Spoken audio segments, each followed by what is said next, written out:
રાજકોટથી છે જંગલેશ્વર વિસ્તારમાં ગેરકાયદે બાંધકામોને નોટિસ ફટકારવામાં આવી। આગામી દિવસોમાં મોટી કાર્યવાહીની શક્યતાઓ છે। લગભગ 900 મકાન માલિકોને પાઠવવામાં આવી છે નોટિસ। પોલીસ બંદોબસ્ત અને 10 ટીમ સાથે નોટિસ પાઠવવાની કામગીરી। મકાન માલિકોને 29 થી 31 ડિસેમ્બર સુધીમાં પુરાવા રજૂ કરવાના રહેશે। પુરાવા રજૂ ન કરી શકાય તો કાયદેસરની કાર્યવાહી હાથ ધરાશે।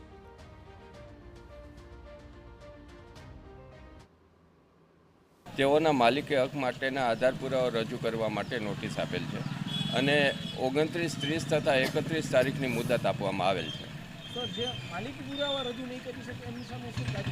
એની સામે પછી નિયમ અનુસાર આગળની કાર્યવાહી કરવામાં આવશે।